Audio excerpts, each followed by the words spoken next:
बिस्मिल्लाहिर्रहमानिर्रहीम। अस्सलाम वालेकुम। कैसे हैं आप सब? उम्मीद करती हूँ सब खैरियत से होंगे। आज बनाएंगे तवा कीमा कबाब।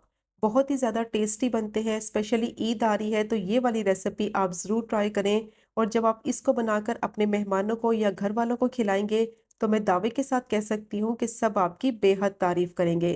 और इस तरह के तवा कीमा कबाब आपने पहले कभी नहीं खाए होंगे। बहुत ही ज़्यादा सॉफ्ट जूसी टेंडर के मुंह में घुल जाने वाले ये कबाब बनते हैं और बिल्कुल भी ये ड्राई नहीं होंगे। तो सारी टिप्स और ट्रिक्स मैं आपके साथ शेयर करूंगी वीडियो के दौरान।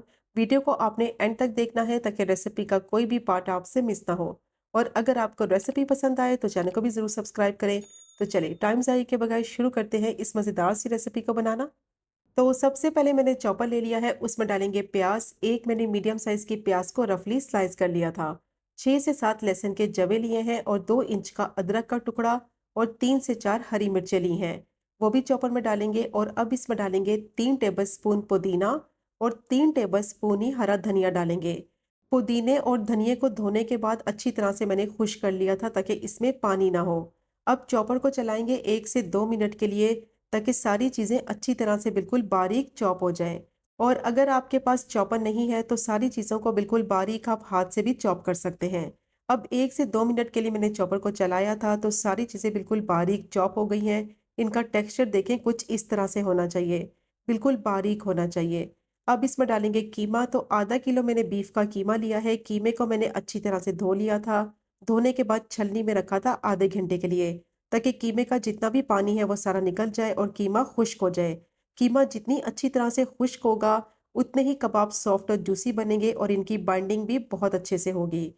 और अब इसमें 2 टीस्पून भुना कूटा हुआ धनिया, 1 टीस्पून भुना कूटा हुआ जीरा और 1 टीस्पून नमक डालेंगे, या फिर आप अपने टेस्ट के हिसाब से भी नमक ऐड कर सकते हैं। 1 टीस्पून गरम मसाला पाउडर और 1 टीस्पून ही लाल मिर्च पाउडर डालेंगे। और अब इसमें ½ टीस्पून बेकिंग सोडा डालेंगे। इससे क्या होगा कि कबाब जो है वो बहुत ही ज़्यादा मॉइस्ट और सॉफ्ट बनेंगे। और अब इसमें डालेंगे 3 टेबलस्पून बटर। और अगर आपके पास बटर नहीं है तो इसकी जगह आप घी का इस्तेमाल भी कर सकते हैं। अब दोबारा से चॉपर को चलाएंगे 4 से 5 मिनट के लिए ताकि कीमा जो है वो अच्छी तरह से बिल्कुल बारीक पिस जाए। कीमा जो मैंने इस्तेमाल किया है उसमें चर्बी बिल्कुल नहीं है, क्योंकि अगर चर्बी का इस्तेमाल करेंगे कीमे के अंदर तो कबाब फ्राई करते वक्त सिकुड़ने लगते हैं। तो इसीलिए उसको मॉइस्ट और जूसी रखने के लिए मैंने 3 टेबलस्पून बटर का इस्तेमाल किया है। तो अगर आपके पास बटर नहीं है तो आप घी डाल दें, उससे भी बहुत ही ज़्यादा मॉइस्ट और जूसी कबाब बनेंगे। अब कीमे को मैंने अच्छी तरह से पीस लिया है और इसका टेक्सचर देखें कितना ज़बरदस्त हो गया है। और कीमे की बाइंडिंग कितने अच्छे तरीके से हो रही है। और इसमें मैंने बाइंडिंग के लिए ना ही आटा डाला है ना ही अंडे का इस्तेमाल किया है। और अगर आप इसका एक राउंड सा बॉल बना के चेक करें तो बहुत ही आसानी से इसकी बाइंडिंग हो रही है। अब कीमे को मैंने ट्रांसफ़र कर लिया है एक बॉल में और इसको कवर कर देंगे और मैरिनेट होने के लिए रखेंगे कम से कम 1 घंटे के लिए, ताकि कीमे में जो मसाले डाले हैं उनका फ्लेवर जो है वो अच्छी तरह से कीमे में एब्जॉर्ब हो जाए। तो जब तक कीमा मैरिनेट हो रहा है इसके लिए एक मिक्सचर रेडी करते हैं। तो उसके लिए मैंने एक बाउल लिया है, उसमें डालेंगे 4 टेबलस्पून दही। और जो दही इस्तेमाल करेंगे वो गाढ़ा होना चाहिए। और अब इसमें डालेंगे ½ टीस्पून नमक और साथ ही इसमें डालेंगे 1 टीस्पून चाट मसाला, 1 टीस्पून कुटी हुई काली मिर्च डालेंगे। और अब इसमें लेमन जूस डालेंगे, आधा मैंने नींबू लिया है उसका जूस निकाल के डालेंगे। इसका टेस्ट और फ्लेवर जो है वो बहुत ही ज़बरदस्त आएगा। और अब इसको अच्छी तरह से मिक्स करेंगे।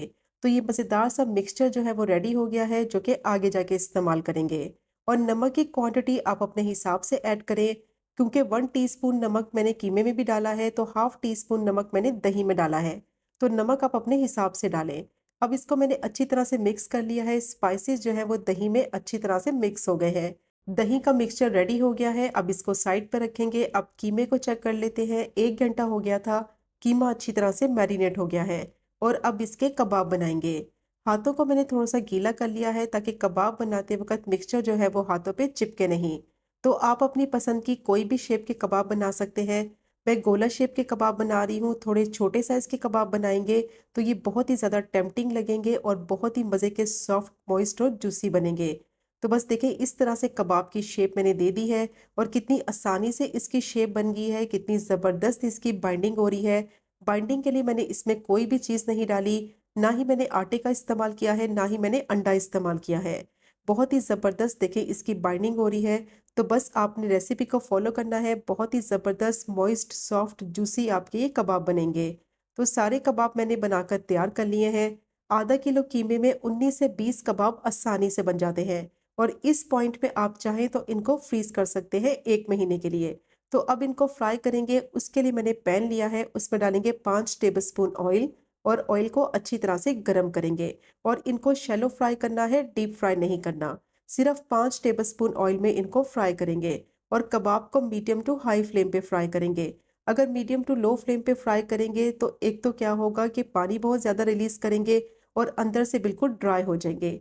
इसलिए फ्लेम को मीडियम टू हाई रखेंगे और जैसे ही इनकी एक साइड 3 से 4 मिनट के लिए अच्छी तरह से फ्राई हो जाएगी, तो अब इनकी साइड को पलटेंगे और सारी साइडों को अच्छी तरह से पलटते हुए फ्राई करेंगे। तो बहुत ही ज़बरदस्त ये कबाब बनेंगे और देखिए फ्राई करते वक़्त ये बिल्कुल भी टूट नहीं रहे। तो बस सारी टिप्स को आपने ज़रूर फ़ॉलो करना है। कीमे को अच्छी तरह से बिल्कुल बारीक पीसना है और कीमे को धोने के बाद छलनी में रखना है कम से कम आधे घंटे के लिए, ताकि कीमे का जितना भी एक्स्ट्रा पानी है वो सारा निकल जाए और कीमा अच्छी तरह से खुश्क हो जाए। जितनी अच्छी तरह से कीमा खुश्क होगा उतने ही कबाब की बाइंडिंग बहुत ही ज़बरदस्त होगी और जो इसमें बेकिंग सोडा डाला है वो इसको गलाने का काम करेगा। कीमा उसकी वजह से बहुत ही ज़्यादा नरम और मुलायम रहेगा और जो इसमें बटर डाला है उसकी वजह से कबाब बहुत ही ज़्यादा मॉइस्ट रहेंगे और सॉफ्ट और जूसी बनेंगे। अब कबाब को मैंने अच्छी तरह से फ्राई कर लिया है। कबाब को ओवर कुक नहीं करना वरना ये ड्राई हो जाएंगे और फिर सॉफ्ट और जूसी नहीं बनेंगे। बस इसका कुकिंग टाइम 7 से 8 मिनट का है, क्योंकि आगे जाके भी इसको पकाना है। तो इसीलिए कबाब को सिर्फ 7 से 8 मिनट तक पलटते हुए अच्छी तरह से फ्राई करेंगे मीडियम टू हाई फ्लेम पे। ज़्यादा नहीं फ्राई करना वरना कबाब जो है वो ड्राई हो जाएंगे और फिर सॉफ्ट और जूसी नहीं बनेंगे। तो कबाब रेडी हो गए हैं। अब मैंने तवा लिया है, उसमें डालेंगे 3 टेबलस्पून कुकिंग ऑयल और 1 टेबलस्पून बिल्कुल बारीक चॉप किया हुआ लहसुन और इसको फ्राई करेंगे इतना कि अच्छी सी इसमें से खुशबू आने लगे और इसका थोड़ा सा कलर भी चेंज हो जाए और इसका कच्चापन खत्म हो जाए।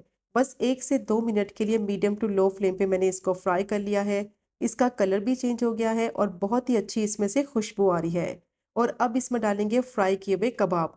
तो सारे जो कबाब फ्राई किए थे उनको मैंने इस तरीके से तवे में फैला दिया है और अब लहसुन के साथ इनको फ्राई करेंगे 1 से 2 मिनट के लिए, ताकि इनमें लहसुन का अच्छा सा फ्लेवर आ जाए और बहुत ही अच्छी तरह से ये लहसुन के साथ फ्राई हो जाए। तो जब इस तरीके से कबाब को फ्राई करेंगे लहसुन के साथ तो यकीन करें बहुत ही ज़बरदस्त इनमें फ्लेवर भी आएगा और बहुत ही मज़े के ये बनकर तैयार होंगे। अब 1 से 2 मिनट के लिए इनको मैंने फ्राई कर लिया है और अब इसमें डालेंगे दही का मिक्सचर। तो जो दही का मिक्सचर रेडी करके रखा हुआ था, आधा मैं अभी डालूँगी और आधा बाद में डालेंगे।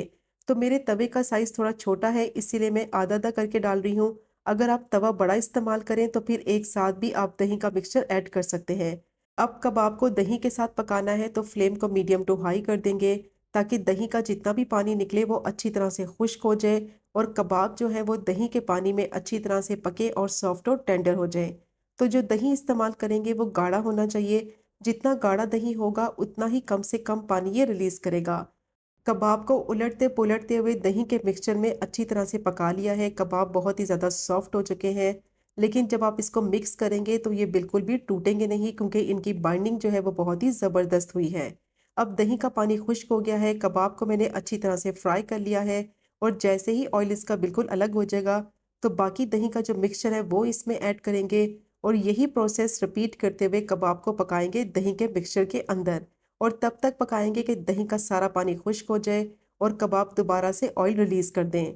तो बहुत ही मज़ेदार सॉफ्ट और जूसी ये कबाब बनेंगे और जब दही के मिक्सचर में इस तरह से कबाब को फ्राई करेंगे तो यकीन करें इनका टेस्ट जो है वो बहुत ही नेक्स्ट लेवल का हो जाएगा। अब दही का पानी खुश्क हो गया है, ऑयल इसका अलग हो चुका है, कबाब जो है वो बिल्कुल रेडी हो गए हैं और बहुत ही ज़बरदस्त खुशबू आ रही है। अब फ्लेम को मैंने मीडियम टू लो कर दिया है और अब इसमें डालेंगे स्लाइस की हुई प्याज। एक मैंने मीडियम साइज़ की प्याज को इस तरीके से रफली स्लाइस कर लिया था। 3 से 4 मैंने हरी मिर्चें ली थी, उनको बिल्कुल बारीक चॉप कर लिया था, वो डालेंगे और 2 से 3 टेबलस्पून बिल्कुल बारीक चॉप किया हुआ हरा धनिया डालेंगे। अब मिक्स करते हुए सिर्फ 1 से 2 मिनट के लिए इसको पकाएंगे, ताकि तीनों चीज़ों का फ्लेवर जो है वो कबाब में आ जाए।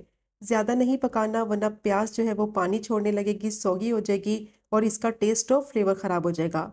अब मैंने फ्लेम को बंद कर दिया है। बहुत ही टेस्टी तवा कीमा कबाब जो है वो रेडी हो गए हैं।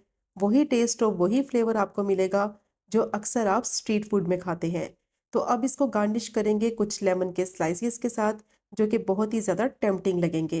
तो बहुत ही टेस्टी तवा कीमा कबाब रेडी हो गए हैं। ज़रूर ट्राई कीजिएगा बकरा ईद पे स्पेशली ये वाली रेसिपी को।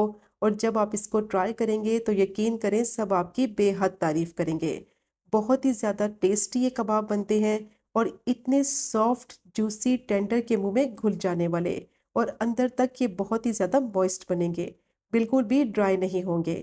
तो ज़रूर ट्राई कीजिएगा इस मज़ेदार सी रेसिपी को। और अगर आपको आज की वीडियो पसंद आए तो चैनल को सब्सक्राइब करें, वीडियो को लाइक करें और शेयर करें।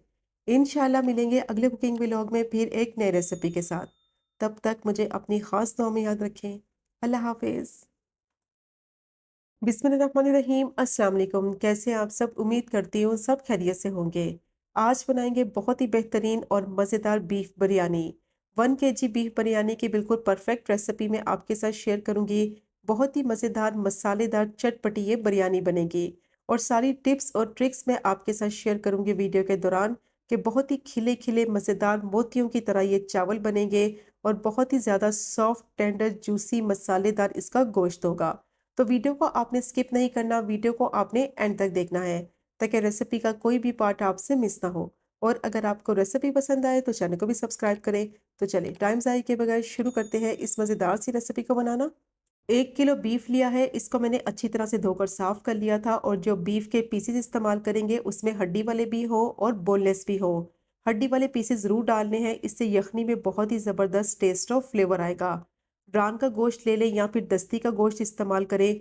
बहुत ही ज़्यादा सॉफ्ट टेंडर और जूसी होता है ये वाला पार्ट, तो इससे बहुत ही मज़े का टेस्ट और फ्लेवर आएगा। अब गोश्त को गलाने के लिए मैंने प्रेशर कुकर लिया है और इसमें गोश्त डालेंगे। और गोश्त को मैंने धोने के बाद छलनी में रखा था, ताकि इसका जितना भी एक्स्ट्रा पानी है वो सारा निकल जाए। अब इसमें पानी डालेंगे इसको गलाने के लिए। तो 2.5 गिलास मैंने पानी डाला है 1 किलो गोश्त के हिसाब से। और अब इसमें 1 टीस्पून नमक डालेंगे और अच्छी तरह से इसको मिक्स करेंगे। मीडियम टू हाई फ्लेम पे गोश्त को मैंने अच्छी तरह से पकने के लिए रखा है। और जैसे ही ये पकने लगेगा सारी झाग ऊपर आ जाएगी। और अब इस झाग को चम्मच की मदद से निकाल लेंगे। इसको निकालना बहुत ज़रूरी है, वरना यखनी का टेस्ट जो है वो ख़राब हो जाएगा। तो सारी झाग को चम्मच की मदद से मैंने निकाल लिया है। और अब इसमें डालेंगे 4 से 5 लहसुन के जवे और इसको कवर कर देंगे और मीडियम टू हाई फ्लेम पे इसको पकने के लिए रखेंगे। और जैसे ही विसल बोलेगी तो 20 से 25 मिनट तक इसको पकाएंगे। बीफ है तो 20 से 25 मिनट में आसानी से ये सॉफ्ट और टेंडर हो जाएगा। तो 20 से 25 मिनट के बाद स्टीम मैंने इसके निकाल ली है। अब इसको चेक कर लेते हैं। यखनी बहुत ही ज़बरदस्त देखें बनकर तैयार हो गई है। 2.5 गिलास मैंने इसमें पानी डाला था, जिसमें 1 गिलास बाकी रह गया है। और गोश्त देखें कितनी अच्छी तरह से सॉफ्ट हो चुका है। तो अच्छी तरह से गोश्त गला हुआ होना चाहिए, जिसका बहुत ही मज़े का टेस्ट और फ्लेवर आएगा बिरयानी में। अब यखनी को अलग कर लेंगे और गोश्त के पीसेस को अलग कर लेंगे। अब मैंने पैन लिया है, उसमें डालेंगे 3/4 कप ऑयल और अच्छी तरह से ऑयल को गर्म करेंगे। और अब इसमें प्याज डालेंगे। 2 मैंने बड़े साइज़ की प्याज ली थी, इनको मैंने बारीक स्लाइस कर लिया था। बिल्कुल बारीक स्लाइस करके डालेंगे, ताकि प्याज जो है वो अच्छी तरह से मसाले में मैश हो जाए। अब प्याज को इतना फ्राई करना है कि ये थोड़ी-सी सॉफ्ट हो जाए। मीडियम टू लो फ्लेम पे इसको फ्राई करेंगे, ताकि प्याज जो है वो अच्छी तरह से गोल्डन ब्राउन भी हो और थोड़ी-सी क्रिस्पी भी फ्राई हो।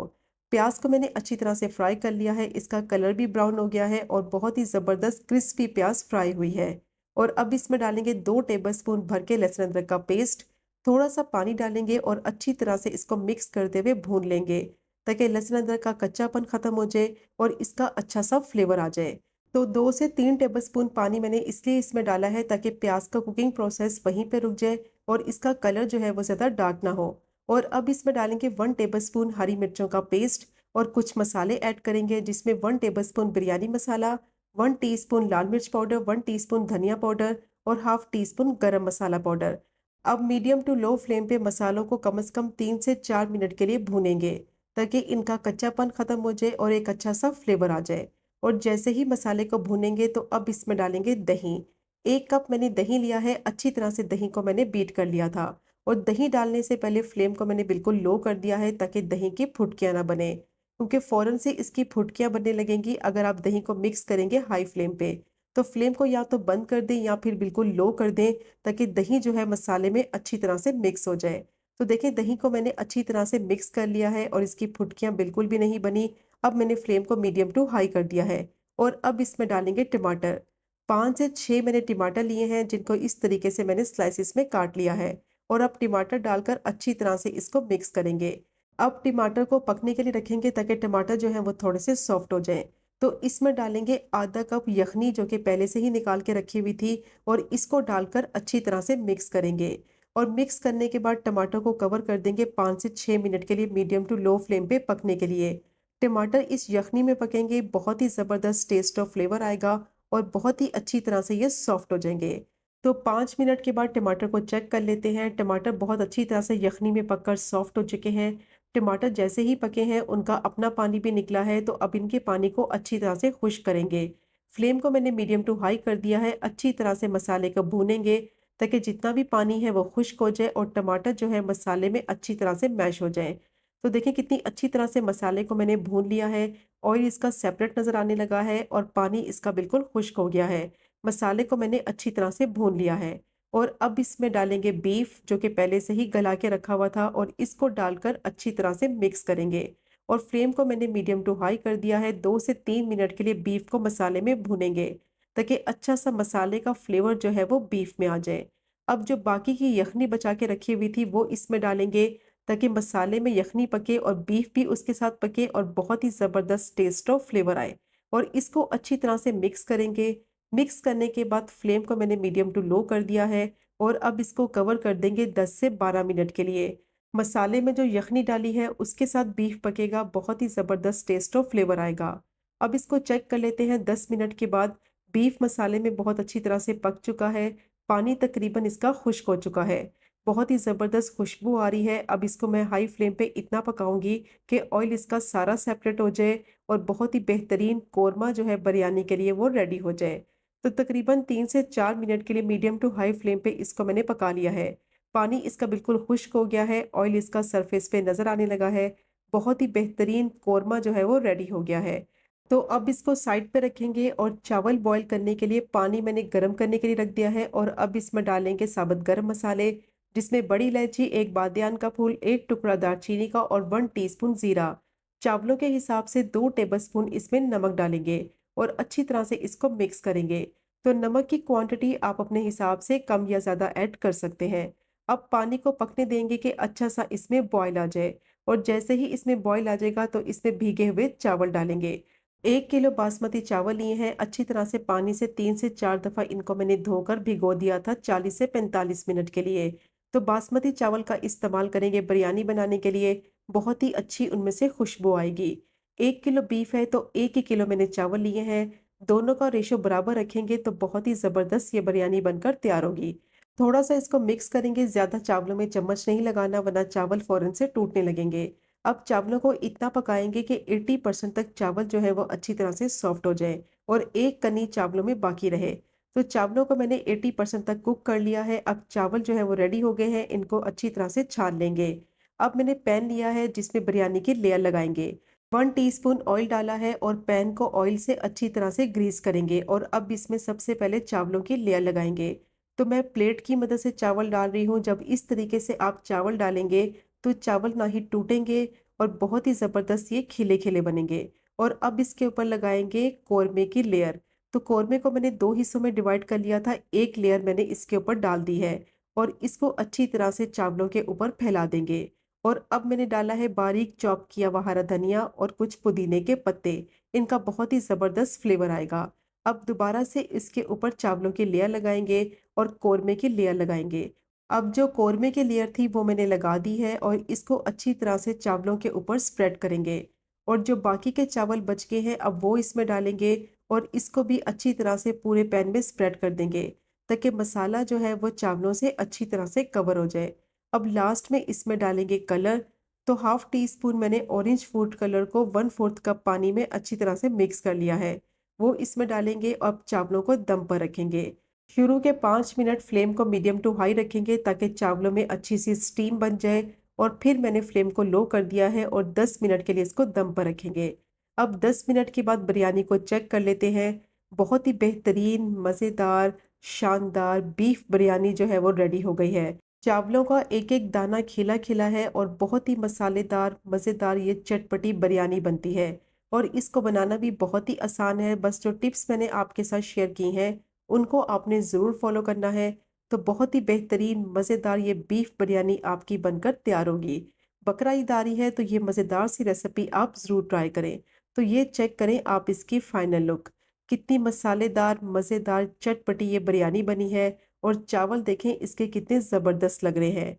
तो बहुत ही बेहतरीन ये बिरयानी बनती है कि जब आप इसको फर्स्ट टाइम में ही ट्राई करेंगे तो बिल्कुल आपकी परफेक्ट ये बिरयानी बनकर तैयार होगी। मोतियों की तरह चमकदार खिले-खिले चावल बनेंगे और बहुत ही मज़ेदार, मसालेदार, सॉफ्ट और जूसी इसका गोश्त होगा। तो ज़रूर ट्राई कीजिएगा इस मज़ेदार सी रेसिपी को, जो कि बनाने में बेहद आसान है, खाने में उतनी ही ज़ायकेदार। और अगर आपको आज की वीडियो पसंद आए तो चैनल को सब्सक्राइब करें, वीडियो को लाइक करें और शेयर करें। इंशाल्लाह मिलेंगे अगले कुकिंग व्लॉग में फिर एक नए रेसिपी के साथ। तब तक मुझे अपनी ख़ास दुआ में याद रखें। अल्लाह हाफ़िज़। बिस्मिल्लाहिर्रहमानिर्रहीम, अस्सलाम वालेकुम। कैसे हैं आप सब? उम्मीद करती हूँ सब खैरियत से होंगे। आज बनाएंगे बहुत ही बेहतरीन और मज़ेदार नमकीन प्याज गोश्त। बकरा ईद आ रही है तो ये मज़ेदार से नमकीन प्याज गोश्त की रेसिपी आप ज़रूर ट्राई करें, जो कि झटपट से बनकर तैयार हो जाती है और यकीन करें खाने में ये इतनी ही लाजवाब बनती है और बहुत ही कम मसालों के साथ इसको तैयार करेंगे और बहुत ही जायकेदार होती है। स्पेशली दावतों के लिए बहुत ही परफेक्ट रेसिपी है। बहुत ही सॉफ्ट, जूसी, टेंडर इसका गोश्त होगा। तो कुछ टिप्स और ट्रिक्स के साथ इसको बनाएंगे। वीडियो को आप स्किप मत कीजिएगा, एंड तक देखिएगा ताकि रेसिपी का कोई भी पार्ट आपसे मिस ना हो। और अगर आपको रेसिपी पसंद आए तो चैनल को भी सब्सक्राइब करें। तो चलिए शुरू करते हैं इसको बनाना। 1 किलो मटन लिया है और मटन के जो पीसेस लेने हैं वो मिक्स होने चाहिए, जिसमें बोनलेस पीसेस भी हों और हड्डी वाले पीसेस भी हों। रान का गोश्त ले लें, शोल्डर का गोश्त ले लें। तो मैंने इसमें मिक्स पीसेस लिए हैं, जिसमें बोनलेस भी हैं और हड्डी वाले भी हैं। तो हड्डी वाले पीसेस आपने इसमें ज़रूर डालने हैं। इससे टेस्ट और फ्लेवर बहुत अच्छा आएगा, क्योंकि जब मटन को पकाएंगे उसकी यखनी बनेगी, जिसकी वजह से बहुत ही ज़बरदस्त इसमें फ्लेवर आएगा। अब गोश्त को अच्छी तरह से सबसे पहले साफ़ करेंगे। इसका कलर देखें कितना रेड कलर है, इसका मतलब है इसमें काफ़ी ब्लड है, जिसकी वजह से इसमें स्मेल आएगी। तो सबसे पहले इसकी सफाई करेंगे। उसके लिए मैंने एक बॉल लिया है और गोश्त के पीसेस इसमें डालेंगे। और अब इसमें डालेंगे 1/4 कप सफ़ेद सिरका, और सिरका इसमें इस्तेमाल करेंगे, लेमन जूस का इस्तेमाल नहीं करना। और अब इसमें डालेंगे पानी, और इतना पानी डालेंगे कि गोश्त के जो पीसीस हैं पानी में अच्छी तरह से डिप हो जाएं। तो 1 लीटर मैंने इसमें पानी डाला है। थोड़ा सा इसको मिक्स करेंगे ताकि सिरका पानी में मिक्स हो जाए। और सिरके वाले पानी में अब गोश्त को डिप करके रखेंगे तकरीबन 15 मिनट के लिए, ताकि जितना भी ब्लड है गोश्त का वो सारा निकल जाए। तो 15 मिनट के बाद देखिए गोश्त का कलर भी चेंज हो गया है और जितना भी ब्लड था वो पानी में सारा निकल गया है। गोश्त इस तरह से अच्छी तरह से साफ़ भी हो जाता है और इसकी जितनी भी स्मेल है वो ख़त्म हो जाती है। अब गोश्त को पानी से कम 5 से 6 दफ़ा अच्छी तरह से धोएंगे, ताकि इसमें जो सिरका लगाया है वो सारा निकल जाए। और इसको मैंने छलनी में रखा था आधे घंटे के लिए, ताकि एक्स्ट्रा पानी गोश्त का सारा निकल जाए। तो देखें गोश्त का कलर भी चेंज हो गया है, पहले इसका रेड कलर था अब वाइट हो गया है। तो इसका मतलब है इसमें जितना भी ब्लड था वो सारा निकल गया है और गोश्त बहुत अच्छी तरह से साफ़ सुथरा हो गया है। अब मैंने यहाँ मिक्सर जार लिया है और 6 से 7 जवे लहसुन के इसमें डालेंगे। आधा कप इसमें डालेंगे पानी और इसको अच्छी तरह से ब्लेंड करेंगे। तो नमकीन प्याज गोश्त के लिए लहसुन अदरक का इस्तेमाल नहीं करेंगे, लहसुन के पानी का इस्तेमाल करेंगे। वो रेडी कर लिया है और अब इसको साइड पे रखेंगे। अब मैंने पैन लिया है, उस पर डालेंगे 1/3 कप ऑयल और अच्छी तरह से ऑयल को गर्म करेंगे। और अब इसमें डालेंगे मटन। तो मैं इस रेसिपी को मटन से बना रही हूँ, आप चाहें तो इसी रेसिपी को बीफ से भी बना सकते हैं। अब जो लहसुन का पानी रेडी किया था वो इसमें डालेंगे। और 2 मैंने मीडियम साइज़ की प्याज ली थी, रफली प्याज को मैंने स्लाइस कर लिया था। 1 केजी मटन की रेसिपी मैं आपके साथ शेयर कर रही हूँ, उसके लिए आपने 2 मीडियम साइज़ के प्याज लेने हैं। 1 टीस्पून नमक डालेंगे और अब अच्छी तरह से इसको मिक्स करेंगे। नमक की क्वांटिटी आप बाद में भी टेस्ट करके ऐड कर सकते हैं। अब 3 से 4 मिनट के लिए मटन को पकाना है लहसुन के पानी में, ताकि इसका थोड़ा सा कलर चेंज हो जाए। जो इसमें नमक डाला है, लहसुन का पानी डाला है, उसका फ्लेवर जो है वो मटन में आ जाए। तो मीडियम टू हाई फ्लेम पे 3 से 4 मिनट के लिए गोश्त को मैंने अच्छी तरह से पका लिया है। तो देखें इसका थोड़ा सा कलर भी चेंज हो गया है और ये थोड़ा सा पकने लगा है। अब फ्लेम को लो कर देंगे और लो फ्लेम पे लहसुन के पानी में इसको पकने के लिए रखेंगे, ताकि मटन में अच्छा सा इसका फ्लेवर आ जाए। अब मैं इसको कवर कर दूंगी और फ्लेम को बिल्कुल लो कर देंगे और 15 मिनट के लिए इसको बिल्कुल लो फ्लेम पे पकने के लिए रखेंगे, ताकि अच्छी तरह से मटन की स्मेल भी ख़त्म हो जाए और लहसुन के पानी का फ्लेवर जो है वो मटन में आ जाए। अब 15 मिनट के लिए मीडियम टू लो फ्लेम पे इसको मैंने पका लिया है और लहसुन का जो पानी डाला था इसमें वो बिल्कुल खुश्क हो गया है। बस थोड़ा सा इसमें पानी बाकी है। तो मटन के जूसीस इसमें निकलेंगे जिसकी वजह से इसका फ्लेवर जो है वो बहुत ही ज़बरदस्त आएगा। और मटन की जितनी भी स्मेल है वो ख़त्म हो गई है और बहुत ही ज़बरदस्त इसमें से खुशबू आ रही है। तो लहसुन के पानी में जब इसको पकाएंगे तो ज़बरदस्त इसमें फ्लेवर आएगा। तो अब इसको अच्छी तरह से मैंने पका लिया है लहसुन के पानी में। और प्याज देखें काफ़ी हद तक इसमें मैश भी हो गई है। तो इस पॉइंट पर इसमें दही डालेंगे। दही को थोड़ी देर के लिए रूम टेम्परेचर पे रखिए, ठंडा दही इसमें नहीं डालेंगे। 3 टेबलस्पून मैंने इसमें दही डाला है। और दही डालने से पहले फ्लेम को मीडियम टू लो ही रखें। हाई फ्लेम पे दही डालेंगे तो दही की फुटकियाँ बन जाएंगी। अब अच्छी तरह से इसको मिक्स करेंगे और अब दही के साथ इसको इतना पकाएंगे कि जैसे ही दही पकेगा उसका पानी निकलेगा, उसका पानी खुश्क करेंगे। तो 5 से 6 मिनट तक मीडियम टू हाई फ्लेम पे गोश्त को मैंने दही के पानी में पका लिया है। दही का पानी तकरीबन खुश्क हो गया है, ऑयल इसका अलग हो गया है। स्टेप बाय स्टेप आपने इसी तरह फॉलो करना है। पहले आपने लहसुन के पानी में इसको पकाना है 15 मिनट के लिए और फिर दही के साथ पकाना है ताकि बहुत ही ज़बरदस्त टेस्ट और फ्लेवर इसमें आए। और प्याज देखें अच्छी तरह से मैश हो गई है। हल्की सी इसमें ग्रेवी बनेगी जिसका बेहतरीन फ्लेवर आएगा। अब मटन को गलाना है तो उसके लिए मैं इसमें डालूंगी 1 गिलास पानी। मिक्स करेंगे इसको और आधे घंटे के लिए कवर करके बिल्कुल दम वाली फ्लेम पे इसको पकने के लिए रखेंगे ताकि गोश्त जो है वो अच्छी तरह से सॉफ्ट और टेंडर हो जाए। आप चाहें तो ये वाला प्रोसेस प्रेशर कुकर में भी कर सकते हैं। बस इससे ये होगा कि टाइम आपका सेव हो जाएगा और गोश्त जो है वो जल्दी गल जाएगा। लेकिन जब इसको लो फ्लेम पे पकाएंगे तो बहुत ही बेहतरीन टेस्ट आएगा इसमें। बहुत ही मज़ेदार सी इसकी यखनी बनेगी जिसका फ्लेवर आएगा। अब आधे घंटे के बाद इसको चेक कर लेते हैं। पानी काफ़ी हद तक इसका खुश्क हो चुका है। हल्की हल्की इसकी ग्रेवी जो है वो तैयार हो गई है। और प्याज देखें बिल्कुल भी नज़र नहीं आ रही, बिल्कुल मैश हो गई है। बहुत ही बेहतरीन इसमें से खुशबू आ रही है। और अब मटन को भी चेक कर लेते हैं। बहुत ही अच्छी तरह से देखिए मटन जो है वो गल गया है। तो आप इसको प्रेशर कुकर में भी गला सकते हैं लेकिन लो फ्लेम पे पकाएंगे तो बेहतरीन इसमें टेस्ट और फ्लेवर आएगा। लो फ्लेम पे गोश्त पकेगा, उसकी यखनी बनेगी जिसकी वजह से टेस्ट बेहतरीन आएगा। तो देखिए गोश्त जो है वो कितनी अच्छी तरह से सॉफ्ट और टेंडर हो चुका है। हल्की हल्की सी इसमें ग्रेवी भी बन गई है और बहुत ही बेहतरीन ये बनकर तैयार हो गया है। इस स्टेज पे आप इसका नमक भी चेक कर सकते हैं। अब इसमें डालेंगे 6 हरी मिर्चें तीखी वाली और थोड़ा सा अदरक कटा हुआ डालेंगे स्लाइस में। और अच्छी तरह से डालकर इसको मिक्स करेंगे। और मिक्स करने के बाद दोबारा से 10 मिनट के लिए इसको मीडियम टू लो फ्लेम पे पकने के लिए रखेंगे ताकि जो हरी मिर्च है, अदरक इसमें डाला है, उसका फ्लेवर जो है वो मटन में आ जाए। बहुत ही कम मसालों के साथ इसको बनाया जाता है लेकिन जायके में ये बहुत ही लाजवाब होता है। और इसकी सबसे अच्छी बात यह है कि मिनटों में बनकर तैयार हो जाता है। अब 10 मिनट हो गए थे इसको पकते हुए, इसको चेक कर लेते हैं। बहुत ही ज़बरदस्त इस वक्त खुशबू आ रही है और बहुत ही बेहतरीन नमकीन प्याज गोश्त जो है वो रेडी हो गया है। बहुत ही कम मसाले इसमें इस्तेमाल किए हैं और नमक मैंने इसमें 1 टीस्पून डाला है जो कि बिल्कुल परफेक्ट रेशो है 1 केजी मटन के हिसाब से। तो बिल्कुल रेडी हो गया है और अब इसको सर्व करते हैं। तो ये चेक करें आप इसकी फाइनल लुक, कितना बेहतरीन ये नमकीन प्याज गोश्त बनकर तैयार हुआ है। इसकी ग्रेवी चेक करें कितनी ज़बरदस्त बनी है और बहुत ही लजीज ये बनकर तैयार होता है। आप यकीन करें कि जब आप अपने मेहमानों को खिलाएंगे तो सब उंगलियां चाटते रह जाएंगे। बहुत ही ज़्यादा टेस्टी बनता है और आप चेक करें कि गोश्त जो है वो कितनी अच्छी तरह से सॉफ्ट, जूसी और टेंडर बना है।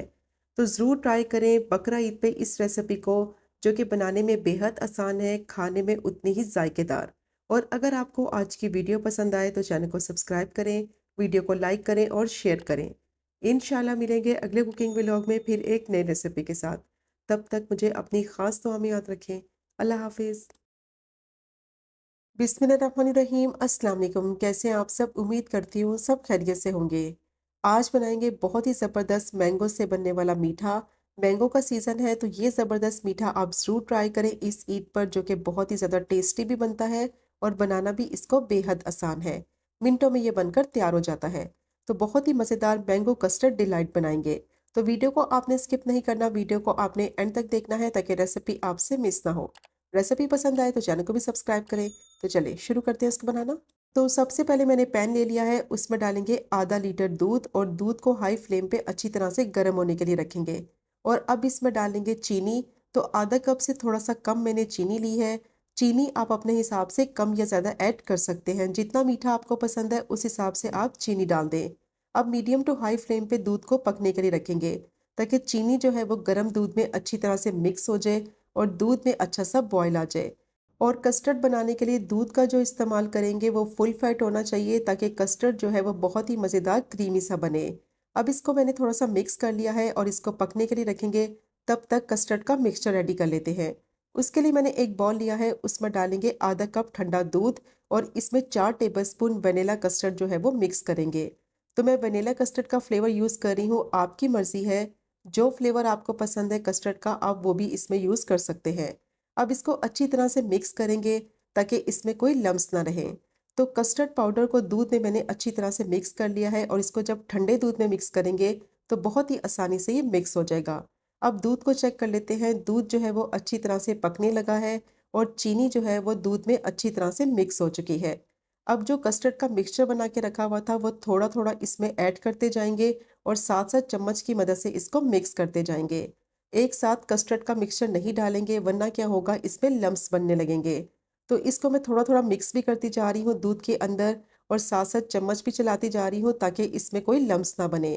तो सारा कस्टर्ड का मिक्सचर जो है वो मैंने इसमें डाल दिया है और अब इसको अच्छी तरह से मिक्स करेंगे और मिक्स करते हुए मीडियम टू हाई फ्लेम पे इसको इतना पकाएंगे कि कस्टर्ड जो है वो थोड़ा-सा गाढ़ा हो जाए। कस्टर्ड पकाते वक़्त मुसलसल इसमें चम्मच चलाएँगे ताकि कस्टर्ड जो है वो पैन में नीचे ना लगे। तो इसको मैंने 5 से 6 मिनट तक मीडियम टू हाई फ्लेम पे अच्छी तरह से पका लिया है। और देखिए कस्टर्ड जो है वो अच्छी तरह से थिक हो गया है। ज़्यादा इसको गाढ़ा नहीं करेंगे क्योंकि ठंडा होने के बाद ये मज़ीद गाढ़ा होगा। अब फ्लेम को बंद करेंगे और ये गरम-गरम कस्टर्ड को ट्रांसफ़र करेंगे एक दूसरे बॉल में ताकि अच्छी तरह से रूम टेम्परेचर पर ये ठंडा हो जाए। आप चाहें तो कस्टर्ड को इसी पैन में ठंडा कर लें, लेकिन इसमें ठंडा होने में टाइम लगेगा, इसीलिए मैंने कस्टर्ड को दूसरे बॉल में ट्रांसफ़र कर लिया है। अब इसको रूम टेम्परेचर पर अच्छी तरह से ठंडा कर लें या फिर इसको थोड़ी देर के लिए फ्रिज में रख दें ताकि ये ठंडा हो जाए। अब मैंगो प्यूरी बनाने के लिए मैंने 2 आम लिए थे, उसको मैंने इस तरीके से क्यूब फॉर्म्स में काट लिया है और क्यूब्स में काटने के बाद ब्लेंड करके उसकी प्यूरी बना ली है। अब दोबारा से मैंने एक बॉल लिया है, उसमें डालेंगे आधा कप व्हिपिंग क्रीम और अब इसमें डालेंगे 2 टेबलस्पून पिसी हुई चीनी और अच्छी तरह से इन दोनों चीज़ों को बीट करेंगे 5 से 6 मिनट के लिए ताकि क्रीम और चीनी अच्छी तरह से मिक्स हो जाए और इसका फोमी सा टेक्सचर हो जाए। तो चिल्ड क्रीम आपने यूज़ करनी है ताकि जब आप इसको बीट करें तो बहुत ही आसानी से ये बीट हो सके और इसका टेक्सचर फोमी सा हो जाए। और क्रीम को बीट करने से पहले थोड़ी देर के लिए फ्रीज़र में रखें ताकि अच्छी तरह से ठंडी हो जाए, फिर इसको बीट करें। और जो इसमें चीनी इस्तेमाल करेंगे वो पिसी हुई चीनी इस्तेमाल करें ताकि क्रीम में ये अच्छी तरह से मिक्स हो जाए, क्योंकि अगर दानेदार चीनी इस्तेमाल करेंगे तो उसको बीट करने में टाइम लगेगा। अब क्रीम जो है वो रेडी हो गई है, इसको साइड पे रखेंगे। तो अब मैंने मैंगो जेली का एक पैकेट लिया था, उसको मैंने बनाकर बॉल में इस तरीके से सेट कर लिया है और अब इसके क्यूब्स कट कर लेंगे। तो मैंगो कस्टर्ड डिलाइट बना रहे हैं, इसीलिए मैंने मैंगो फ्लेवर की जेली ली है। अगर आपको दूसरा फ्लेवर कोई पसंद है तो आप वो भी इस्तेमाल कर सकते हैं। और पैकेट के ऊपर इंस्ट्रक्शन लिखी होती है, उसको फॉलो करके आप इजीली जेली घर पर बना सकते हैं। अब इसके मैंने क्यूब्स काट लिए हैं और इस तरीके से इनको मिक्स करेंगे और जेली रेडी हो गई है, इसको साइड पे रखेंगे। अब जो कस्टर्ड बना के रखा था उसको मैंने अच्छी तरह से ठंडा कर लिया है और जो मैंगो प्यूरी बनाई थी उसको कस्टर्ड में ऐड करेंगे और अच्छी तरह से इसको थोड़ा सा मिक्स करेंगे। और मिक्स करने के बाद इसको मैं बीट करूंगी कम से कम 3 से 4 मिनट के लिए ताकि कस्टर्ड का जो टेक्सचर है वो भी स्मूथ हो जाए और जो मैंगो प्यूरी इसमें डाली है वो अच्छी तरह से कस्टर्ड में मिक्स हो जाए। तो मैं इसको बीटर से बीट कर रही हूँ। अगर आपके पास बीटर नहीं है तो सिंपल आप क्या करें, विस्क ले लें, उससे भी आप इसको आसानी से बीट कर सकते हैं। तो इसको मैंने 3 से 4 मिनट के लिए अच्छी तरह से बीट कर लिया है। बहुत ही ज़बरदस्त स्मूथ इसका टेक्सचर हो गया है। तो सारी चीज़ें अब रेडी हो गई हैं, अब इसकी असेंबलिंग करेंगे। तो इस तरह की कोई डिश ले लें, सबसे पहले बॉटम में लगाएँगे कस्टर्ड का मिक्सचर। तो कस्टर्ड की लेयर जो है वो मैंने डिश में लगा दी है और अब इसके ऊपर लगाएँगे बिस्किट की लेयर। तो बिस्किट मैंने लिए हैं और अब मैंने आधा कप दूध लिया है, दूध को मैंने थोड़ा-सा गर्म कर लिया था। बिस्किट को इस तरीके से डिप करेंगे दूध में और इसकी लेयर लगाते जाएँगे कस्टर्ड के ऊपर। तो जो बिस्किट आप इस्तेमाल करें, कोशिश करें वो ज़्यादा मीठे ना हो। मैरी बिस्किट ले लें या फिर जो बिस्किट आपको पसंद है आप वो भी इस्तेमाल कर सकते हैं। तो बस इस तरीके से बिस्किट को दूध में डिप करते जाएँगे और इस तरीके से इसकी लेयर लगाते जाएँगे। तो कस्टर्ड के ऊपर मैंने बिस्किट की लेयर लगा दी है, अब इसके ऊपर लगाएँगे दोबारा से कस्टर्ड की लेयर। कस्टर्ड की लेयर जो है वो अच्छी तरह से लगाएँगे ताकि बिस्किट जो है वो कस्टर्ड की लेयर से अच्छी तरह से कवर हो जाए। और अब इसके ऊपर लगाएंगे जेली की लेयर। तो इस तरीके से जेली जो है वो कस्टर्ड के ऊपर डालते जाएंगे। तो देखें कितनी ज़बरदस्त जेली सेट हो गई है। जेली को आपने कम से कम 3 से 4 घंटे के लिए रखना है फ्रिज में, ताकि ये अच्छी तरह से सेट हो जाए। तो अब जेली की लेयर जो है वो भी मैंने लगा दी है कस्टर्ड के ऊपर। और अब इसके ऊपर डालेंगे मैंगो। तो मैंगो को मैंने इस तरीके से क्यूब्स में काट लिया था, थोड़े थोड़े मैंगो के चंक्स इसमें डालेंगे। बहुत ही ज़बरदस्त इसका टेस्ट और फ्लेवर आएगा। तो अब दोबारा से इसके ऊपर लगाएंगे बिस्किट की लेयर। और वही प्रोसेस रिपीट करते हुए लगाएंगे। दूध में पहले इसको डिप करेंगे और फिर सब बिस्किट की लेयर लगाएंगे कस्टर्ड के ऊपर। और जो बाकी का कस्टर्ड बच गया है अब उसकी लेयर लगाएंगे। तो इस तरह 2 लेयर जो है वो इसकी कंप्लीट हो गई हैं। और जो बाकी की जेली बची हुई है वो इसके ऊपर डालेंगे। बहुत ही ज़बरदस्त ये मैंगो कस्टर्ड डिलाइट बनकर तैयार होता है। अब ये 2 लेयर्स कंप्लीट हो गई हैं और लास्ट में इसके ऊपर डालेंगे जो व्हिपिंग क्रीम को बीट करके रखा हुआ था। और इसकी लेयर अब अच्छी तरह से स्प्रेड कर देंगे पूरी डिश में। तो कोई स्पैचुला ले लें या फिर कोई चम्मच ले लें, उसकी मदद से पूरे कस्टर्ड के ऊपर इसको स्प्रेड कर देंगे। और व्हिपिंग क्रीम को जैसे ही आप बीट करें इसको फ्रीज़र में रखें कम से कम 10 मिनट के लिए, ताकि ये अच्छी तरह से चिल्ड हो जाए। और जब ये चिल्ड हो जाएगी तो सेट करने में भी आसानी होगी। तो स्पैचुला की मदद से व्हिप क्रीम को अच्छी तरह से मैंने कस्टर्ड के ऊपर स्प्रेड कर दिया है। अब इसको थोड़ा सा डेकोरेट करेंगे, तो उसके लिए मैंने मैंगो के चंक्स लिए हैं, वो इसके ऊपर स्प्रेड कर देंगे इस तरीके से। बहुत ही ज़्यादा ये खूबसूरत भी लगेंगे और बहुत ही ज़्यादा टेम्पटिंग भी लगेंगे। और अब इसको गार्निश करेंगे पिस्ते के स्लाइसेस के साथ। बहुत ही मज़ेदार यम्मी ये मैंगो कस्टर्ड डिलाइट जो है वो रेडी हो गया है। और इसको रख दें कम से कम 3 से 4 घंटे के लिए फ्रिज में, ताकि ये अच्छी तरह से सेट हो जाए। और जब ये सेट हो जाए तो फिर आप इसको इंजॉय करें। बहुत ही ज़बरदस्त ये मीठा बन के तैयार होता है और मिनटों में बन जाता है, बहुत ही टेस्टी भी बनता है। तो ज़रूर ट्राई कीजिएगा ये मज़ेदार से मीठे की रेसिपी को, जो कि बनाने में बेहद आसान है, खाने में उतनी ही जायकेदार। और अगर आपको आज की वीडियो पसंद आए तो चैनल को सब्सक्राइब करें, वीडियो को लाइक करें और शेयर करें। इंशाल्लाह मिलेंगे अगले कुकिंग व्लॉग में फिर एक नए रेसिपी के साथ। तब तक मुझे अपनी ख़ास दुआ में याद रखें। अल्लाह हाफ़िज़।